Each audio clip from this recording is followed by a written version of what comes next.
Hello and welcome to Life with Francie podcast, a place where you will find all kinds of conversation, mental health, self-care, trauma, hobbies, and more. With this podcast, I want to create a place where we support one another to get to the next level in personal life and business life.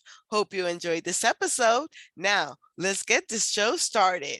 On today's episode, I have the pleasure to talk to Vinnie Potestivo, who enjoys talking about how he finds the best or worst in people, and now how I know how to translate it in media to get you the best result. He loves helping executives and founders create brands that are highly reviewed and respected with the use of media. Vinnie reached out to me on Podmatch, a great resource for podcasters as well as social media influencers to look for shows they want to be guests on. My affiliate link will be in the description of the episode. Now, let's welcome to the show. Thank you for coming, Vinnie. So, what is life with Vinnie? Oh, Francie, thanks for having me, by the way. And I have to say, for all y'all listening, and by the way, killer intro. I felt like I was like watching movies as a kid in 1984, and there was like Mr. Popcorn and Mr. Coca-Cola coming down the aisle. I was feeling that intro. Thank you for that energy and the organization of this space. But I have to say, you've already probably given the single most valuable piece of info that I'd love to share too, which is the value in being a guest on podcast.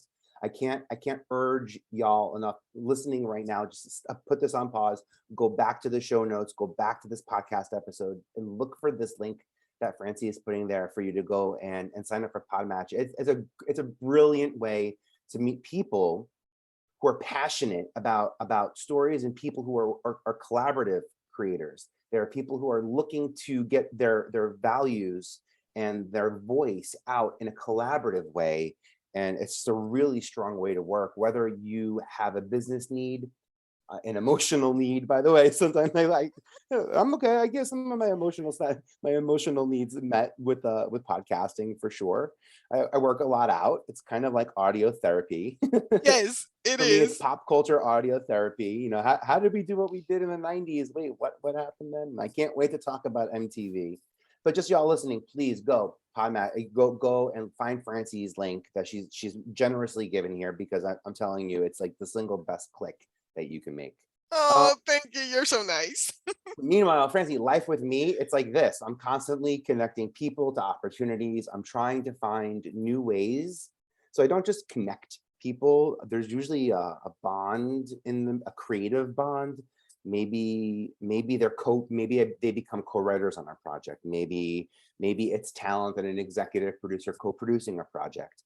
Maybe it's talent and a production company working together, where the strictly talent and the production company is strictly production, and talent is looking for a production company to take an idea out to market that they just want to be talent on, and as a producer, participate as a producer, but really let a production company do what they do. And whether that's on the broadcast side or the podcast side, the broad side of streamers, and the digital side of what's happening in television, like the broadcasting piece to it, or the narrow casting side, the social media and the podcasting piece, which I love. The idea of not needing to create a show that satisfies everybody, but a show that makes an impact with a group and in a single audience. And then those shows on that network bring unique audiences to those platforms, networks, and it gives those platforms and networks the opportunity to combine audiences. And when you combine or connect audiences, that's community. And I'm excited about helping people build their podcast audiences. I have some general info about what it takes to build a talent brand. I've been in the room when a lot of decisions were made, so I'm happy to share any insights I have on that. But I'm a bit of a connector. I would say I'm a connector.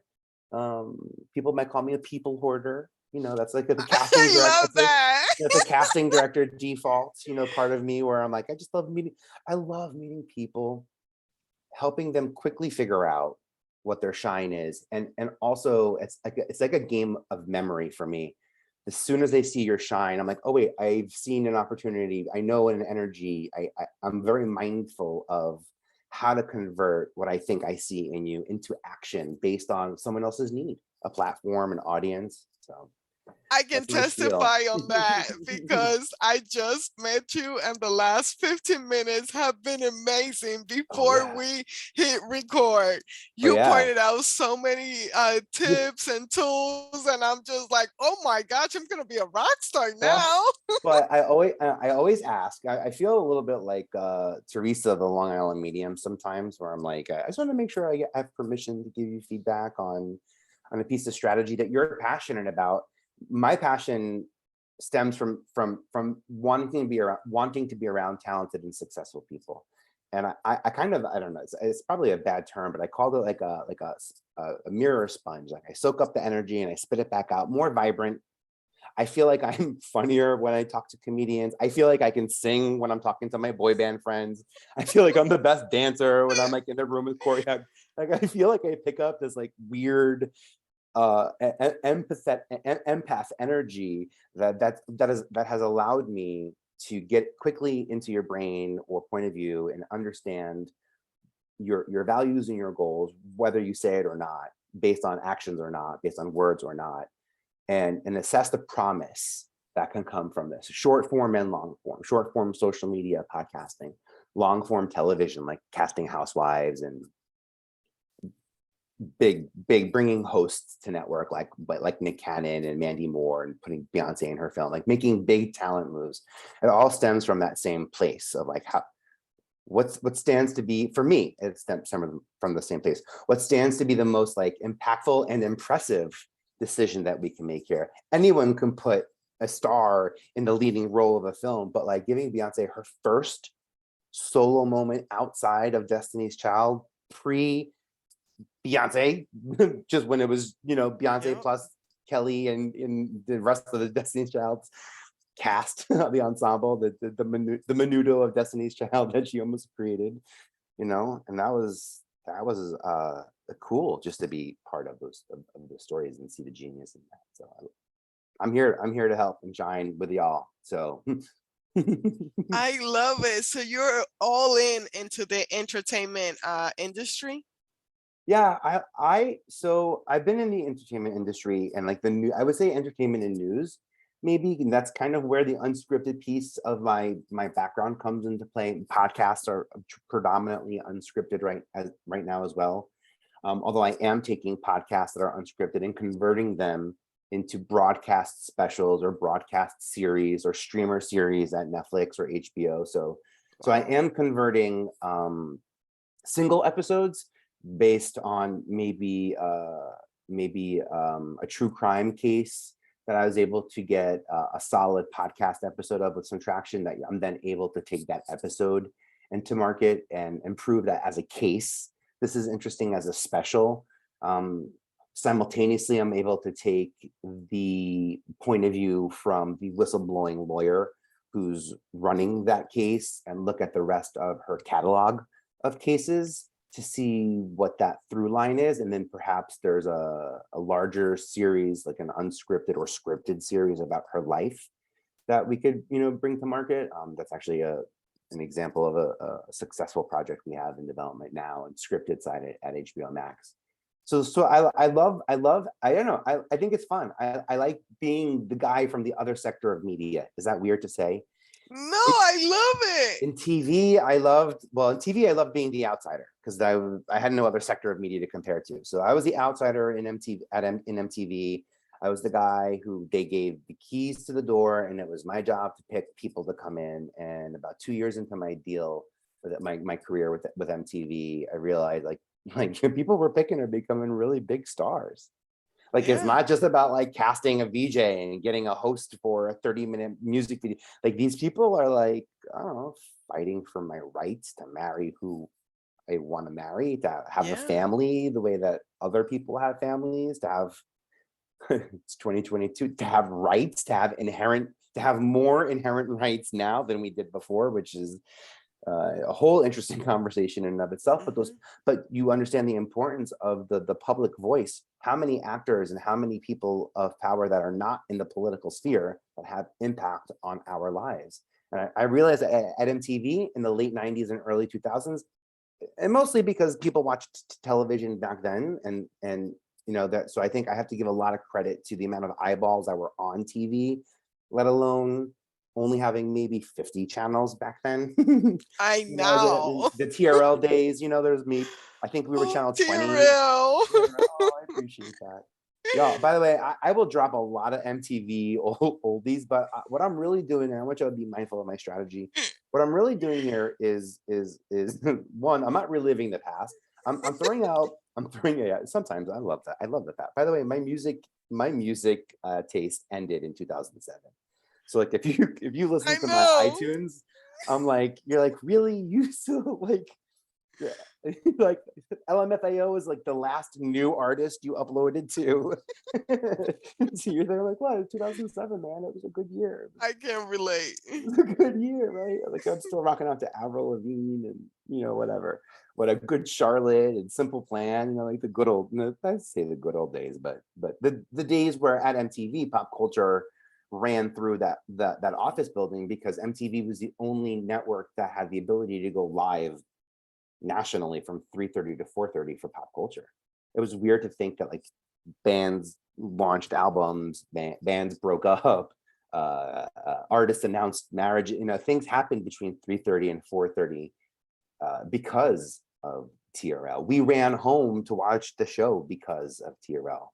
That idea of experiencing something at the same time, it's something that's hard to replicate in social, which is why I think like Twitter trending might be a good example of like how we seek to experience something simultaneously at the same time. Yeah. No one wants to be late to the game, and how do we all have this like group experience in a very siloed, narrowcast social media way. um Actually, by the way, that being that, have you downloaded Be Real? Do you know the social app Be Real yet? No. Have you heard? Ooh, this is a good one. I think this one might stick a little bit, unless Instagram or TikTok does something that I hope they don't, but I'll tell you what it is. Be Real is kind of fun. It's a social media app. You take a photo once a day. It only allows you to upload one photo a day. Oh wow. It tells you when it's time to take the photo, so that everybody's taking a photo at the same time. So it's kind of fun because you never know when it's going to go off. And sometimes you're like, now I'm washing the dishes. This is my 2 minute. You get 2 minutes. The clock starts ticking. It's just a really authentic, transparent way to share, lifestyle, just a glimpse of life. And of course, launching a social platform now gives you the ability to do everything now that you didn't do on Instagram or TikTok. Say no to the Yeah. people you don't want to have access to. Maybe don't give it access to your address book if you're looking to grow a whole new audience. Because why be on a platform and bring everybody over that's already part of your world? Why not use it as a way to meet some new people? If that's your strategy. If part of social strategy is meeting people, right? Then it's a great Yeah. opportunity to stand out. So Be Real is fun, but I think I've heard rumblings, maybe if like Instagram or TikTok were to say there's a TikTok challenge or an Instagram challenge. Right now, you have 2 minutes to post this reel with this trend, and everyone Yep. does it or doesn't do it. That would get us all using, I think, TikTok and Instagram pretty quickly. And it's almost like Wordle for creators. Yeah. Imagine, it's like actually kind of fun. Imagine, It okay, so is. today's challenge is using a cat. Without using a cat, you have 30 seconds. Go. You're like, what does that mean? I don't even know. Like, I don't But even it know what that means. sounds But my fun creativity, yeah, though. exactly. My mind was like 9 lives. Now, what do you do with 9 lives? Here are 9 things not to do on social media. You could do that. That's immediately where my mind sort of went. Was like, how do I take the theme of a cat and play And with it's it? coming at a great time because more people are craving transparency. Yeah. And so yeah, that's why I have the podcast or whatever. Everybody's like, oh my God, you're like raw and honest. And I'm like, yeah, that's me. I just Well, you're even prepared. You're prepared. It's very obvious. You've done something.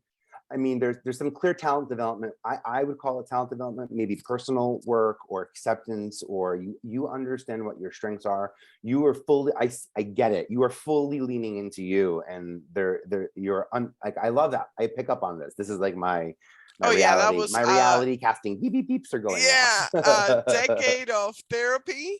Yeah, yeah, I'm there with on you. and off therapy. And then the last year I had a trauma mentor. So, Yeah. and then she taught me how to love myself and everything. And then yesterday I went to get my mental health diagnosis, which I have to make a podcast episode about it. And the guy was like, talking to me and I'm laughing and I'm like, I am so sorry, sir. I understand this is important, but you are cracking me up right now. Who told you about me? Because he was like, no, you gave us so much information. You're so honest and transparent. That's so funny. Yeah, And right. I'm like, yeah, that's me. But he said one of the things that I'm struggling with is, validation and self-doubt and confidence, and so we're going to be working on Oh that. yeah. But just 15 minutes with you, oh my, are you a life Oh, coach? Can you like be my life coach? But just oh, because I 15 appreciate minutes that. you changed my energy and everything, and I have more confidence on what I'm doing with the podcast. Oh, I love. Well, I appreciate that. I'm not. I'm not a life coach. I'm terrified. I I have know. I a know. lot I of know. therapy, by the way. This is. I've turned my ultimate defense mechanism of avoiding my own wants and goals, and putting everyone before me and achieving everyone else's goals before mine, and being a people pleaser, and all those horrible things worked out for me beautifully. They're all the worst parts about me and the best parts about me, and the parts of they're the parts that I can power through and know with passion and with power, know that I can trust the energy that I'm bringing with me, because I have an awareness of it. But it was somebody who taught me, single-handedly, one person who taught me that I was a bad storyteller when I was like 19. They're like, yo, your version of yourself is horrible. You introduce you. That's what you say when people ask you, tell me about you. You see that's the story. That's not the story I was expecting to see. I thought you would be like, what if you had a different story and it wasn't so tied to some of the things that happened 5 years ago and 7 years ago and 10 years ago when you were in high school, and Oh when yeah. kids didn't even understand themselves, let alone what you were going through. You know what I mean? And I'm like, well, what do you mean? That's who I am. Don't tell me to change. They're like, well, what if you could change? And I was like, well, you're lying. They're like, well, what do you want to be in life? I said, I want to be surrounded by talent. I love being surrounded by talent. I thought I would be on Broadway. I thought I would do like more New York City Broadway sing. I loved singer. I think people who sing, and I love traditionally creative talent as much as I love the talent now in 2022, which can look like transparency, authenticity, and so many other forms of talent that have been added to my definition of talent. But I thought like being surrounded by talent for me was the place I wanted to go. When I learned that I can change my story, so what I did was, they were like, "You're a casting director. You have to." They said this. You have to start like using the future tense. So stop saying I want to be a casting director. I'm a future casting director. You have to say I'm a casting director. And I'm like, but that's full, like, you're full on lying. I didn't actually. I left that day and I was like, this isn't for me. You can't just tell me change my ID and then all of a sudden I'm just going to change my ID. Even though 2 years earlier, I changed the spelling of my name from Vinnie with a Y to Vinnie with an IE. My dad is Vinnie with the Y. I'm Vinnie with I just wanted my own identity, not so tied Yeah. to him. And it was just, and also I found out that names that end with E in Italian and French are feminine. So I was kind of like, that was my nod to my sexuality by Hmm. converting to IE instead of Y. And that was one of the ways I was going to be different than my father. And like, all these horrible stories that I was like tied to. Yeah. And I left that day. I went back to school. I'm a senior in college. I went back to school. I took out a $20 ad on something called Backstage New York. I said, Vinnie Potestivo Entertainment is looking to accept headshots from emerging actors who would like to be considered for future projects. I didn't say I have projects. I didn't say I'm casting anything. I said, like, all this is in the future, no promises. And I got like 500 headshots sent to me in school. It was the coolest thing. It was like, I felt like in Miracle at 34th Street when they show Santa Claus all the mail, and the USPS comes with that big bin of mail and they dump it all on them. Yeah. This is old school, like 1998, 8x10, headshots, and like What? cost $3, per thing. I remember doing the math. On postage, thinking like, this just cost the world like $1,000 to get. I'm responsible now. So the tech part of me was sort of innate, and that was the piece to me that said, like, create a spreadsheet, put all this information in a spreadsheet so that you can organize the information so that you have access to it. And then when you want to sort females or males, or whichever way that we're categorizing some of these characters based on the roles they've played before, the skills that they have, then I'd be able to quickly go through and kind of almost look through it. I almost made a database, and it was this like database that through some alumni connections and just networking, ultimately caught the attention of entertainment execs. And when they were like, you're casting and you meet people, and you have an eye for talent, but also you're very organized, and you run spreadsheets and love people, and like, we'd like to create the talent development department at MTV. Would you be interested in helping us create, this department? And I was like, well, what's the department about? They're like, well, you hire like hosts, VJs, and you cast MTV films, which put Mandy Moore in her first film, and Beyonce in her first film, and Outkast in there, Dre in his first film. Not Big Boy though. Got to work with crazy people I got to work with, the developing unique police. I got to develop a side of them that no one else was. They were already artists. I didn't help them with their music. I helped them as storytellers with their characters, with their brands, with the 30-minute narrative of reality TV. And I think that was cool that I was able to change my story. I went to MTV. I was able to figure out how to work with talent. By the way, there was a show called Wanna Be a VJ a long time ago, like where people, like thousands of people, would get in line and compete and cast for like our huge open call to be a host, like what Carson Daly was on TRL. You'd be a VJ for a day. Yeah. But it was my spreadsheets and all my one sheets and my little geeky my computer center self. I was so proud. I I was bet. such a That's geek in school, but I was awesome. like the computer club. I was like the computer club guy in the arts. It's a weird match. But now everyone gets it. Yeah. Now technology and creativity go hand in hand. So You it's was all up to so ahead of your time. huh. You get no credit for being ahead, by the way. In entertainment, you get no credit for being early or late. You only I get credit for know. being on time. So you just gotta. My advice there is, if you're early, then just stay there, stay put until the last person comes to the door, so that you're still seen as the early adopter. Because if no one sees you when they first get into through that door, then they do not see you as the early adopter that you want to be seen as. And for me, finding talent, being on the fray of emerging talent, especially independent podcasters, um, that's a big goal of mine, is to do what I did at MTV 20 years ago with the podcast community now, because we're building it now. We're literally doing now what I did 20 years ago with artists one-on-one. And I've been through this before, so I'm excited to roll my sleeves up and do it again. Yes, that is amazing because like I can relate and I'm like getting chills as you're telling your story No. because for so long I have talked about podcasting. I have listened to podcasts for 6 or 7 years. It was a show, Lewis Howes. He has the School of Yes. Greatness and he went to Ellen. I was watching Ellen because I was going through my depression and all the stuff. So I tell people, like, if you tell me scratch my head 3 times a day and that will help, I will be scratching my head 3 times a day to make it work. So I was watching Ellen and he came on and I was like, podcasting, what is that? Yeah. Oh my gosh. So I found a lot of information on whatever I needed at the time. And then for the past 2 years, I've been saying I'm the type of, I talk the talk for like a decade before Mm-hmm. I walk the walk. Mm-hmm. So Make sure the it waters are wasn't, firm. Yep. yeah. So I talked about it for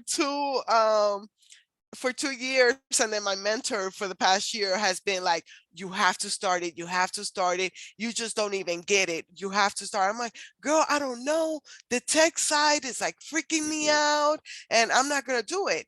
Well, comes December 28th, Mm-hmm. my ridiculous excuse not to start December 28th, it was like I should wait 4 more days for January 1st, 3, 4 days, and started on 2022, not on 2021. Oh my god, that's retarded. So I just hit record and went ahead. Well, fast forward, I'm living my best life. Yeah.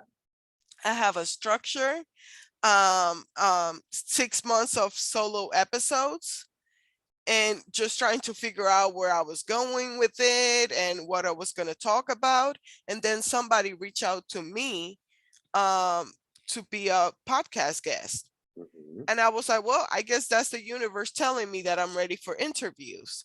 Now I'm like at 9 or 10 interviews. So, That's and I'm like, awesome. oh my gosh, all the confidence is coming out. Yeah. So, as you explaining your story, the beginning and how everything happened, I see that for myself of like, if I keep going how I'm going, it's just going to hit one day. Yeah.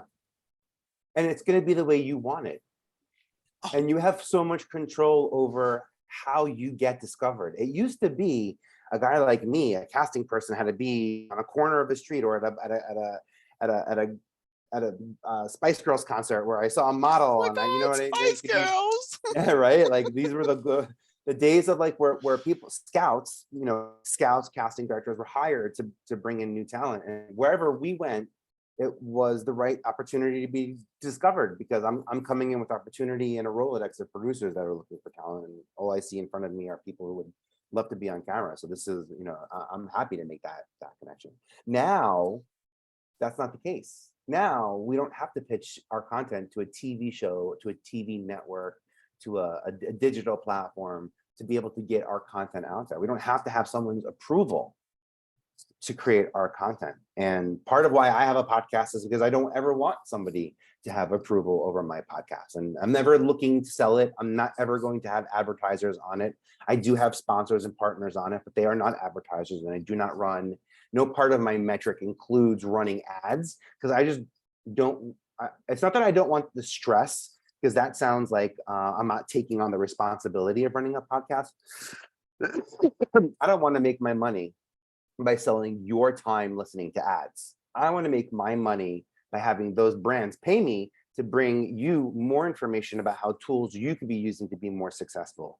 I want them to pay me to research the 50 awards that you could be winning as a podcaster you might not know about. By the way, I have that. VPE.tv is my creator hub where Yeah. I love to send that information out, but I think there are awards people don't know that they qualify to win because they think there's like some magic awards fairy who's like walking around Hollywood in New York being like, would you like a Grammy?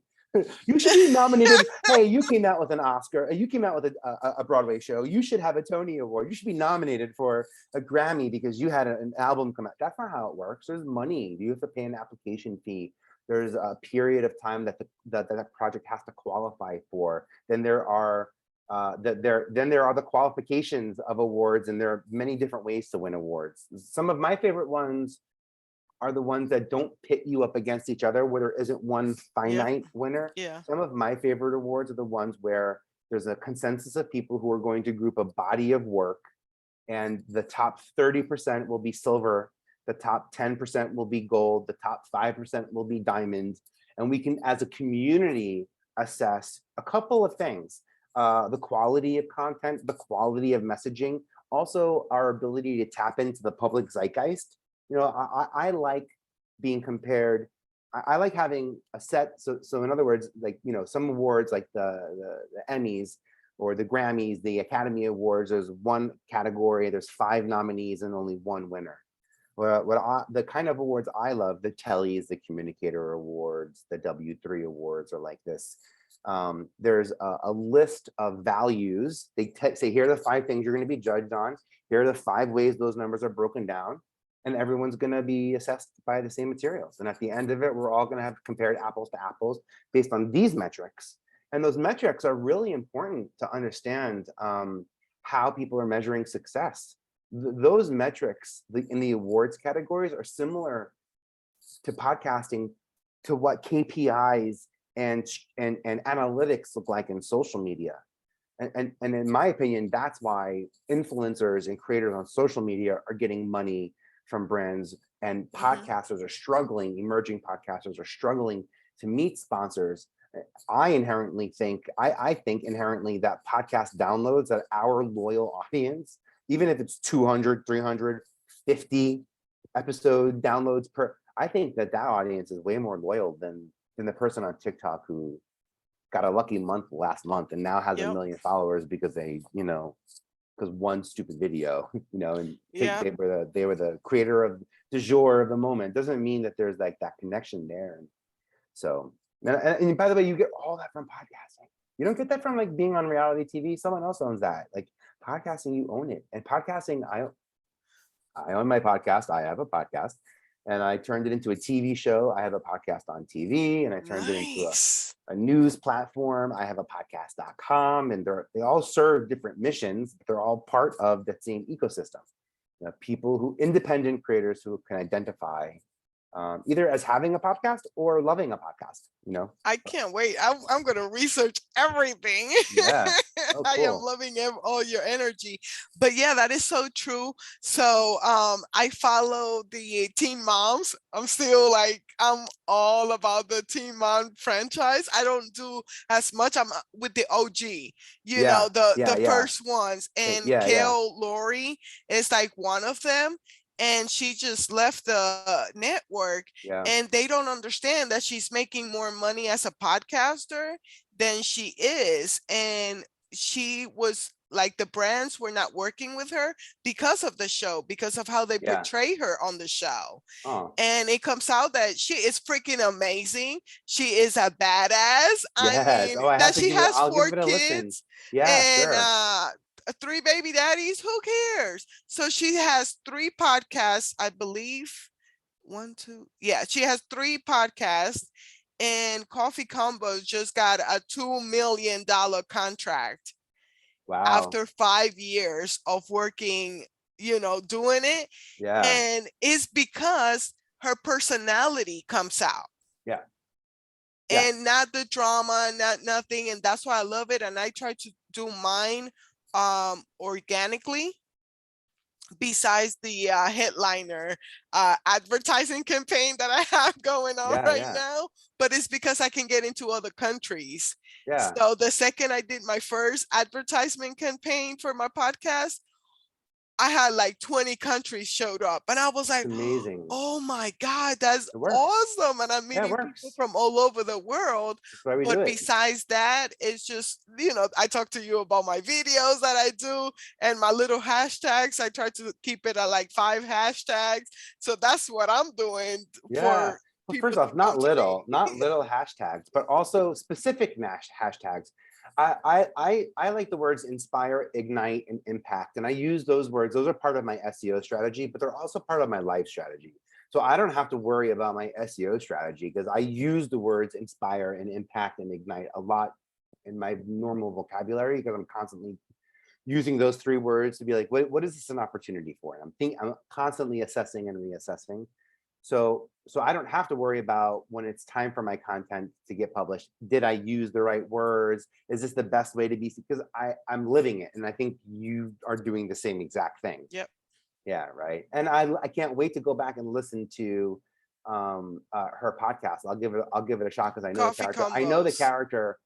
I know her character on Teen Mom, and Kristen and Stephen Coletti and Kristen Cavallari from Laguna Beach actually have a podcast now called Yes. Back to the Beach, Yeah. which I haven't listened to because I'm terrified. I'm terrified to see what they say. They're not going to say anything bad about me, but I know I'm going to be like, ooh, I was in the room when that happened. So I'm terrified to listen to it. But Funny thing about the 90s and MTV, I was in Puerto Rico and my first language is Spanish. oh, wow, cool. So thanks to MTV, I Oh know yeah, English. I love that. Oh my gosh. Well, wait, this is brilliant. So, because you're talking about MTV, do you want to know what my biggest like freestyle Oh, failure yes, ever please. was, by Let's the do way? it. Because this is one of those opportunities where I truly just like missed the mark. But I want to point this out that as a creative, you have successes and you have failures.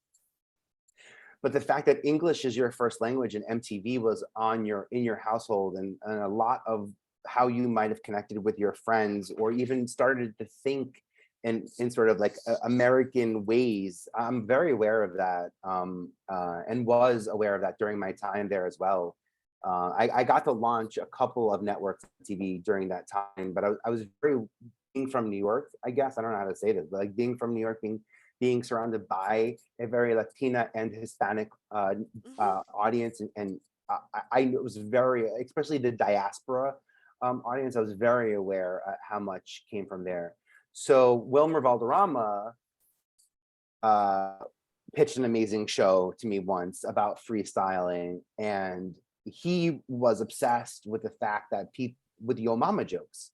Yeah. He was obsessed that in America, it was like a cultural way to connect with each other in a sort of fun and lightheart way. And I remember thinking, but Will, that's not. I think that's mean. I think that, like, because I was bullied as a kid. My parents were divorced, and all the things that kids pick on you. You know, the things that are you have no control over, but kids pick on you, and they blah blah blah. So, and I'm sure that wasn't the only reason why they picked on me, but that was my reasoning why, everything bad was happening to me. And I remember being like, no one's gonna want to watch Yo Mama. Who's gonna want to watch a TV show called Yo Mama where people are literally insulting each other's parent? Like that's I think you're missing. I don't know, Will. I think something's getting lost in translation, and like you don't. And I remember learning how wrong I was. I remember watching the pilot being like, oh, I hear what he hears in these Yo Mama stings, these funny little jabs, because they come from a place of rhythm, they come from a place of execution, they come from a very sort of artistic, they were sort of like artistically creatively presented, as opposed to the schoolyard jabs that I sort of experienced. So I Yeah. didn't think that that lens could ever be, opened ever. But the ability to give people this, like, just like to freestyle a vibe, a flow, an energy, a rhythm. We're all breathing, we're all moving, we're all beating at the same pace, and then all of a sudden we're going to get to share some type of energy. And I didn't realize any of that would come from Yo Mama. So I get no credit. I'm not a producer on the show. I get zilch. So the lesson Wow. learned is pitched to many people, and Will's a good friend of mine back then. But like, obviously, I actually remember I said pitch it to Danny, but I don't need to be in the room. It's okay. You guys can do it. I was like, tap tap. Don't leave my name off this Oh, one, guys. But it was and they got to have a special project together, and it became a huge cultural way to connect with each other, cross-cultural way to connect with each other. And I thought that was neat, whether it was in English or in Spanish or Albanian. Like I just remember it was just such a fun show that so many people could relate to, and from so many different paths. no, And I wish people a could see big my fail. face because I'm mind blown right now. The difference with the way that you was raised and the way that we are raised is our parents are our bullies. So Oh. they prepare us for the world. So that your mama jokes is like something like Yeah. natural. It just comes out because that's what we do. We troll each other. But Hmm. yes, for other countries is You troll each other as I like can't even say kids. anything It's because so like funny. it does cause mental problems. I Yeah. love my mom. She's almost perfect. She's my best friend. But she goes, um, you But you said I are love her butt. yeah, What? those cheeks, girl, they're like they're getting big. Like, what? How much do you weigh, mom? Like, no, you gotta do something. Are you like walking? Isn't your job like so physical? Are you have to eat better? Like, you have to do something, girl. You cannot lose that body. Like, what are you doing, mom? Emotional trauma. You need to be like, Mom, you need a podcast. Go And get a this was last microphone, year. go talk it out to yourself, get all those words, put them someplace. But just don't put them over here, but put them someplace. Oh, I love her to death. But Oh yeah, so man. like I said, our parents are bullies True. and we build that shield that really makes us relentless Yeah. because we're just like, oh, really? My mom said worse than that. You got Yeah. to come up with something better. Yeah, But oh exactly. my God, yeah, that was the biggest one. That Meanwhile, that I'm was a like big one. I'm like such a little Italian boy from Staten Island. I'm like, my mom, who cares? What about my grandma? That's what you should be afraid of. Like, that's what the matriarch of my family Yeah. is. I can relate But between the Italian culture and the Puerto Rican culture. yeah, yeah. Boyfriend, I call him. it's gonna be offensive. Let me just say Italian countryman. Okay. So he's an interesting mix with a Puerto Rican princess. Okay. So yeah, I'm here for it. It's been I like 12 that. years, but yeah, it's like Yeah. woo, pumping heads all the time. Italian comes out, the Puerto Rican Italian comes Puerto. out. Well, It's World War Three. my boyfriend and I are just about 11 years. We're Irish, so Irish and Italian, and Irish, Italian, Puerto Rican. It's all weird to say it, but especially I think in this from the New York area. Everyone, are you in the New York area? Are you in this tri-state I area am in too? Or? Kansas, but I was Oh, born in cool. New York, and part of my childhood Mm, is in New York, Brooklyn, New York. I that's just right. did an episode because I changed from Puerto Rico to the United States 19 years ago, and I stayed here. But I talked a little bit about the block parties with the black and then the water from the water hydrant, whatever it Oh is. yeah, the And fire hydrants. Yeah, yeah, yes, yeah, oh yeah. my God, it was That's like the hysterical. coolest thing because I didn't have that in Puerto Rico. We barely had No, water, so just to throw no. water. I know that. And by the way, my mom was born and raised in Kansas. So I spent 3 months a year of my life going to Kansas. I was just there this summer in Wellington, so between Wichita and Oklahoma, Okay. as where she is too. So I love even more so the energy that we've shared here today, because I knew it felt familiar, but who would have thought that it would be both places? And I'm here in Brooklyn now, so I'm holding it down. You hold down Kansas, I'll hold down Brooklyn. We got half the coast on this side covered.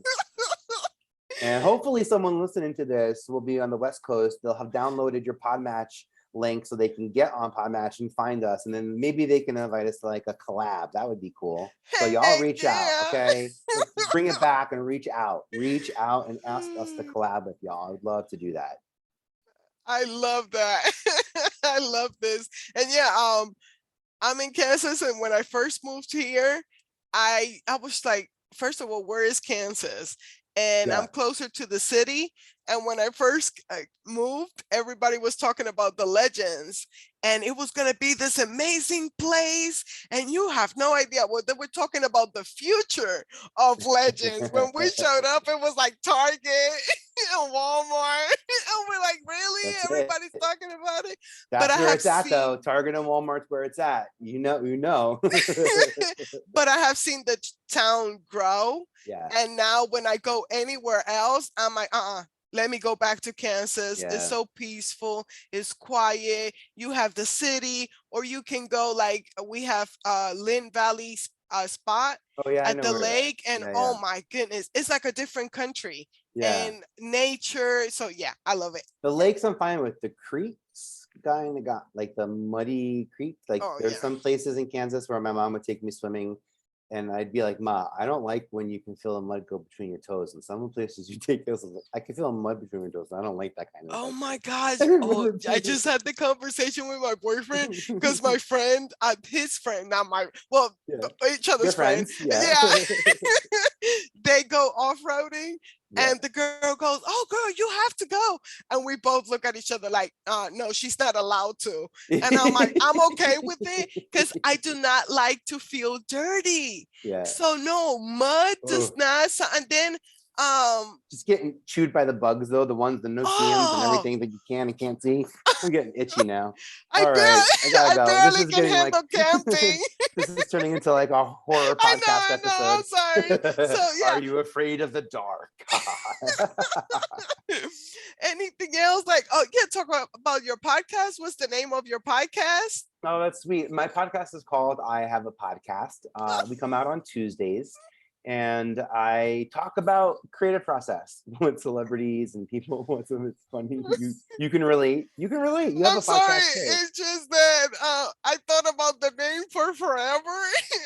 You say yours, and I'm like, oh, that's awesome. Oh, I love that. Well, everyone's been saying the name of my podcast for a while, so I just figured if that's what people say, then I would like to be that. That's what I would like to be. I would like to be I Have a Podcast. I think it's affirming. I think that I love meeting podcasters because we're a different breed of creators. We understand research and collaboration and execution and publishing. And there's a couple of steps that we have to be mindful of as podcasters. I like identifying with podcasters because I know out of the gate what creative tools are sort of in their tool belt. I don't know if they're a creative, an analytical creative, a strategic creative, or a technical creative. I can figure out what type of creative you are, so I know how best to match your skills or match you up with someone who can match your skills. But the idea of, it actually goes back to childhood. For me, it's my mom. It's being an Al-Anon and Alateen. I was taught as a kid that parents make mistakes and sometimes they lie, because addicts will be addicts and they always will be addicts, and that whether they're in recovery or not, it's a lifelong thing. So this is not like something that's going to ever pass, and that they make mistakes. So I kind of grew up being mindful of that, but I loved knowing if someone was an alcoholic or not out of the gate, because I knew sort of like what tools we were playing with, and sometimes that worked to my benefit, and sometimes I didn't. Meaning sometimes I thought I knew what I was I thought I was building a space and made some mistakes, and then sometimes ultimately I think I figured out like the perfect balance for me. And I think that if you could identify, so it goes back to like, hi, I'm Vinnie, and I'm not an alcoholic, but hi, I'm Vinnie, and the idea of identifying, of claiming who you are, of being in that power and ownership, because podcasting is, for some people, it's not necessarily a career. It's career adjacent. It's a multiplier. It's a part of a strategy, but it's not their sole career.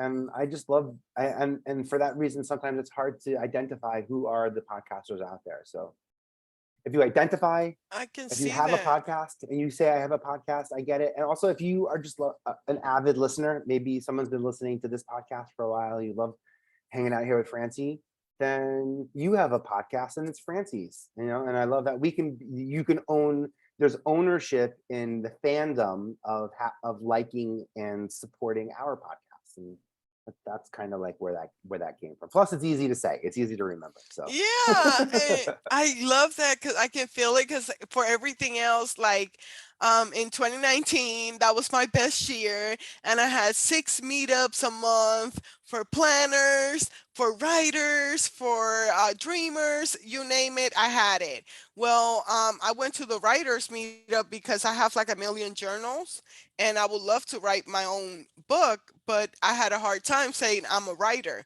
And they were yeah, like, you're hanging out with us, you are a writer. yeah, And I was like, that's oh my great. God. She's like, if you write like 1,000 words a day, like, yeah, you are the writer. And I'm like, yeah, if you put all my journals together, that's all I do. But when it comes to podcasting, I say I have 1 million personalities and two of them got their life together. That's the mail lady, which is my job.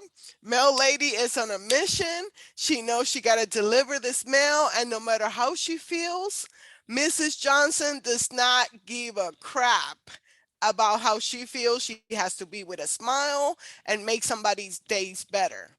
And then another personality is the podcaster. That one is 100% confident. She knows what she's doing, and if not, she's gonna figure it out. Love it. I love it. So I love that you help out podcasters out I'm here there. for it, man. I show up. And if anyone wants to, like, by the way, if anyone wants to connect on, if I can say, on Yeah. LinkedIn is the best place for me. So reach out on LinkedIn. Obviously just Vinny Potestivo on LinkedIn.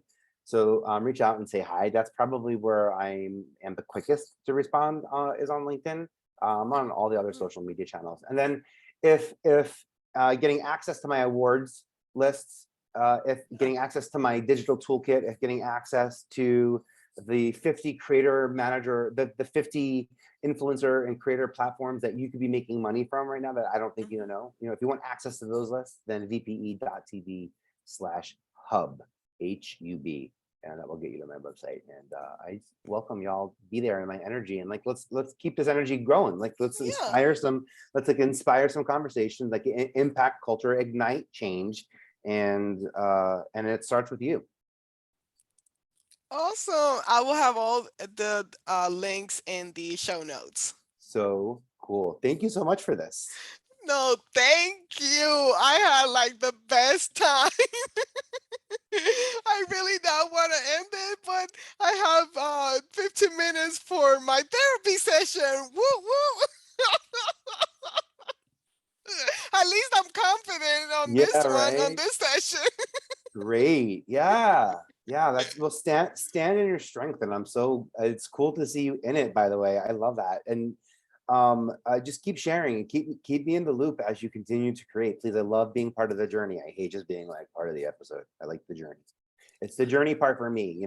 If I like the episodes, I would try to get on like top 100 episodes of podcasts, because like that's like one way to grow your brand. I'm not trying to grow my brand. I'm trying to grow the people around me with who I'm about to grow with. So, Thank Francie, I you. appreciate being here with you, and thanks for I letting me in love and being that. an inspiration for the amount of episodes you've created, because it helps me feel confident in creating, and publishing episodes. So thank you for that. Yeah. Oh my gosh.